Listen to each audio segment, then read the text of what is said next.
Mau tahu? Status perangkat desa pasca revisi Undang-Undang Desa.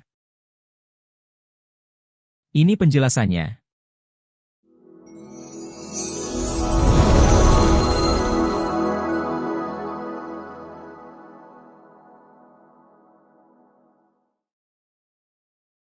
Assalamualaikum warahmatullahi wabarakatuh. Salam sejahtera bagi kita semuanya, Om Swastiastu, Namo Buddhaya, salam kebajikan. Halo Sobat Desa semua. Kita kembali lagi di sini, pada channel Cipta Desa. Di video kali ini, kita akan membahas terkait perubahan status pada perangkat desa sejak ditetapkannya revisi kedua Undang-Undang Desa yakni Undang-Undang Nomor 3 Tahun 2024. Namun sebelum itu, bagi Sobat Desa yang masih belum subscribe, jangan lupa subscribe, like dan komen pada channel Cipta Desa. Bagi yang subscribe channel Cipta Desa semoga dipanjangkan umur dan diberikan rejeki yang banyak. Pada Undang-Undang Nomor 3 Tahun 2024 tentang perubahan kedua Undang-Undang Nomor 6 Tahun 2014 tentang Desa. Banyak poin penting yang berubah dalam revisi Undang-Undang Desa yang ditetapkan pada Februari 2024. Setidaknya sekitar 26 angka perubahan dalam revisi Undang-Undang tersebut. Di antaranya perubahan status perangkat desa. Seperti yang kita ketahui bersama, dalam Peraturan Bupati Situbondo Nomor 9 Tahun 2017 tentang susunan organisasi dan tata kerja pemerintah desa dan perangkat desa atau dikenal dengan Perbup S. OTK Desa. Pada ketentuan umum menyebutkan bahwa perangkat desa adalah unsur staf yang membantu kepala desa dalam penyusunan kebijakan dan koordinasi yang diwadahi dalam sekretariat desa.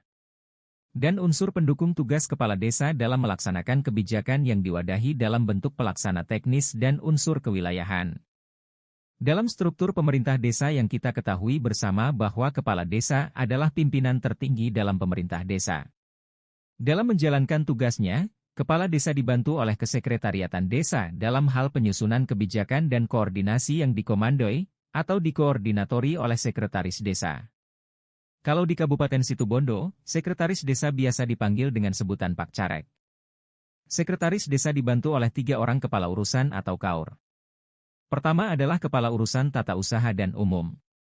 KAUTU dan umum memiliki fungsi seperti melaksanakan urusan ketatausahaan seperti tata naskah, administrasi surat menyurat, arsip, dan ekspedisi, dan penataan administrasi perangkat desa, penyediaan prasarana perangkat desa dan kantor, penyiapan rapat, pengadministrasian aset, inventarisasi, perjalanan dinas, dan pelayanan umum.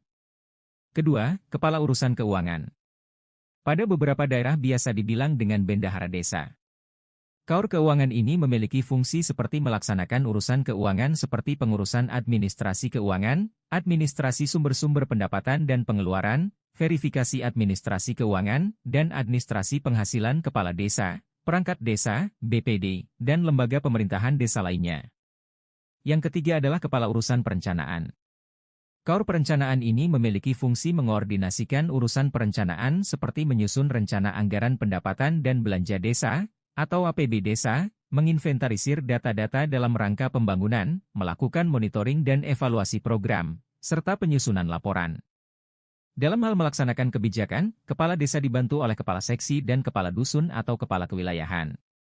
Kepala seksi yang dimaksud ada 3 orang, yakni Kasih Pemerintahan mempunyai fungsi melaksanakan manajemen tata praja pemerintahan, menyusun rancangan regulasi desa, pembinaan masalah pertanahan, pembinaan ketentraman dan ketertiban, pelaksanaan upaya perlindungan masyarakat, kependudukan, penataan dan pengelolaan wilayah, serta pendataan dan pengelolaan profil desa. Dan untuk Kasih Kesejahteraan mempunyai fungsi melaksanakan pembangunan sarana-prasarana perdesaan, pembangunan bidang pendidikan, kesehatan, dan tugas sosialisasi serta motivasi masyarakat di bidang budaya, ekonomi, politik, lingkungan hidup, pemberdayaan keluarga, pemuda, olahraga, dan karang taruna. Selain Kasih Pemerintahan dan Kasih Kesejahteraan, juga ada Kasih Pelayanan. Kasih ini memiliki fungsi melaksanakan penyuluhan dan motivasi terhadap pelaksanaan hak dan kewajiban masyarakat, meningkatkan upaya partisipasi masyarakat, pelestarian nilai sosial budaya masyarakat, keagamaan, dan ketenagakerjaan. Selain Kasih, dalam hal melaksanakan kebijakan pemerintah desa, kepala desa dibantu oleh kepala dusun atau kepala kewilayahan atau sebutan lainnya. Kalau di daerah Situbondo dipanggil Pak Kampong. Kepala dusun ini berjumlah kondisional sesuai dengan jumlah penduduk atau jumlah dusun di desa tersebut. Lalu seperti apa perjalanan regulasi yang mengatur desa? Pertama, Undang-Undang Nomor 6 Tahun 2014 tentang Desa, yang digagas dan diundangkan pada tanggal 15 Januari 2014. Setelah 6 tahun Undang-Undang Desa berjalan seiring waktu, banyak fenomena yang terjadi di desa dalam perjalanan Undang-Undang Nomor 6 Tahun 2014, sehingga perlu dilakukan perubahan. Perubahan ini ditetapkan dengan Undang-Undang Nomor 11 Tahun 2020 yang ngetren disebut dengan Undang-Undang Cipta Kerja. Perjalanan regulasi desa yang akan dibahas pada video ini adalah perubahan kedua atas Undang-Undang Nomor 6 Tahun 2014 yakni Undang-Undang Nomor 3 Tahun 2024. Pada video ini adalah revisi Undang-Undang Desa. Perjalanan Undang-Undang Desa inilah yang menjadi trending dibicarakan, selain masa jabatan kepala desa yang bertambah 2 tahun, status perangkat desa juga mengalami perubahan pengaturannya. Tambahan masa jabatan 2 tahun untuk kepala desa juga berdampak pada dokumen perencanaan desa dalam jangka menengah atau biasa disebut dengan RPJM Desa. Artinya, dokumen RPJM Desa yang sebelumnya hanya 6 tahun periode kepala desa perlu dilakukan penyesuaian atau perubahan. Seperti apa mekanisme dan tahapan perubahan RPJM Desa pasca ditetapkannya revisi Undang-Undang Desa? Anda dapat melihat video sebelumnya atau bisa diklik pada tautan di deskripsi video ini. Lalu bagaimana dengan perangkat desa pasca ditetapkannya revisi Undang-Undang Desa yang kedua? Sebelum lanjut pada pembahasan selanjutnya, kembali kami ingatkan. Jangan lupa subscribe, like dan komen pada channel Cipta Desa. Agar kami terus bisa berkarya dalam memberikan pembelajaran desa tanpa batas. Selain video pada channel Cipta Desa jangan lupa juga untuk mengunjungi website yang terus update dokumen-dokumen kebutuhan desa di www.ciptadesa.com. Halo Sobat Desa, salam sejahtera untuk kita semua. Perubahan kedua Undang-Undang Desa memberikan penegasan ketat terhadap kewenangan kepala desa terkait pada status perangkat desa. Pada pasal 26 ayat 1, menyebutkan kepala desa bertugas menyelenggarakan pemerintahan, pembangunan, pembinaan kemasyarakatan, dan pemberdayaan masyarakat di desa sesuai dengan ketentuan peraturan perundang-undangan. Dan dalam pasal 26 ayat 2, huruf B, mengamanatkan kepada kepala desa dalam melaksanakan tugasnya, bahwa kepala desa berwenang mengusulkan pengangkatan dan pemberhentian perangkat desa kepada bupati, wali kota. Artinya kewenangan kepala desa dalam hal pengangkatan dan pemberhentian perangkat desa tidak seperti sebelumnya. Tidak sama dengan sebelum revisi Undang-Undang Desa ditetapkan. Lalu, seperti apa dan bagaimana perlakuan perangkat desa saat ini? Simak videonya sampai tuntas biar tidak gagal fokus. Penyesuaian kewenangan kepala desa pasca revisi Undang-Undang Desa ditegaskan dalam Surat Kementerian Dalam Negeri Nomor 100.3.5.3318/BPD, perihal penegasan ketentuan perubahan tentang perangkat desa. Surat tersebut ditetapkan di Jakarta pada tanggal 5 Juni 2024. Ada dua hal yang paling signifikan dalam perubahan status perangkat desa. Baik dari sisi pengangkatan perangkat desa ataupun pemberhentiannya. Dalam hal pengangkatan perangkat desa, penegasan bahwa perubahan kewenangan kepala desa dilakukan penyesuaian dengan regulasi terbaru. Mekanisme ditegaskan dalam surat tersebut melalui tahapan. Pertama, dalam hal ada kekosongan perangkat desa.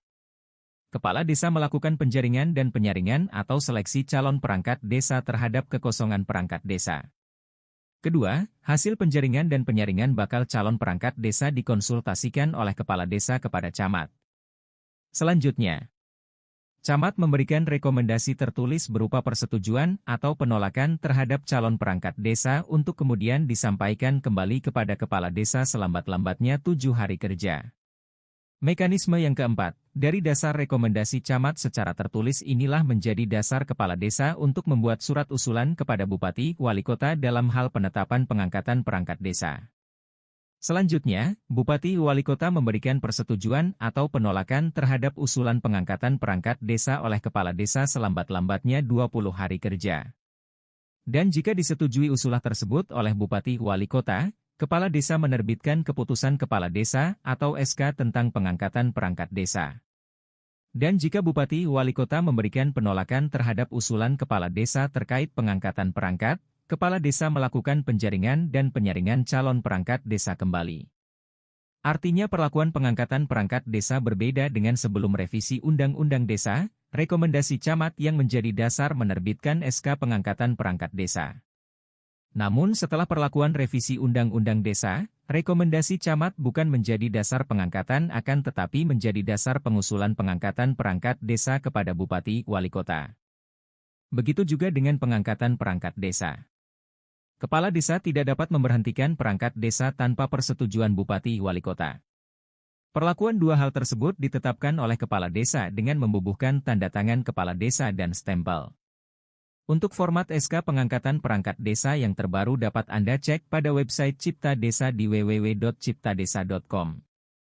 Selain proses pengangkatan dan pemberhentian perangkat desa, terdapat penambahan persyaratan perangkat desa, seperti yang diatur dalam Pasal 50 Ayat 1, huruf A Undang-Undang Nomor 3 Tahun 2024, yang berbunyi, perangkat desa diangkat dari warga desa yang memenuhi persyaratan bertakwa kepada Tuhan Yang Maha Esa, yang memberikan implikasi pada dua hal.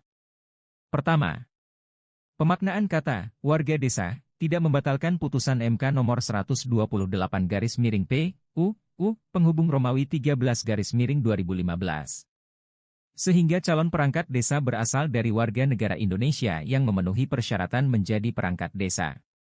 Kedua, terkait persyaratan bertakwa kepada Tuhan Yang Maha Esa dibuktikan dengan surat pernyataan dari calon perangkat desa. Dua hal inilah yang menjadi tambahan syarat untuk mencalonkan perangkat desa yang memenuhi syarat. Berkaitan dengan hal tersebut, syarat apa saja yang diperlukan untuk menjadi perangkat desa? Anda dapat mendownload syarat administrasi perangkat desa, dokumen seleksi perangkat desa pada deskripsi video ini. Masih dalam konteks perangkat desa, namun ini lebih fokus pada koordinator perangkat desa, atau sekretaris desa. Pada pasal 118 huruf F Undang-Undang Desa Nomor 3 Tahun 2024 menjelaskan bahwa perangkat desa yang berstatus PNS melaksanakan tugasnya sampai ditetapkan penempatannya yang diatur dengan peraturan pemerintah. Artinya bagi PNS yang masih menjadi perangkat desa, diharapkan masih menjalankan tugas, pokok dan fungsinya sebagaimana biasa, sebagai perangkat desa sampai ada aturan turunan dari revisi undang-undang ini. Sampai ditetapkannya peraturan pemerintah. Dan sekretaris desa tidak harus dari PNS, namun jika kepala desa menghendaki sekretaris desa dari PNS, maka kepala desa yang bersangkutan terlebih dahulu berkonsultasi dengan camat untuk mendapatkan izin tertulis dari Bupati Wali Kota. Perlakuan selanjutnya adalah gubernur sebagai wakil pemerintah pusat untuk melakukan pembinaan dan pengawasan terhadap Bupati Wali Kota dalam pelaksanaan pembinaan dan pengawasan penyelenggaraan pemerintahan desa. Berkaitan dengan format penilaian evaluasi kinerja pemerintahan desa, mulai dari kepala desa, sekdes, kasih dan kaur, ataupun kepala dusun bisa Anda temukan pada web Cipta Desa.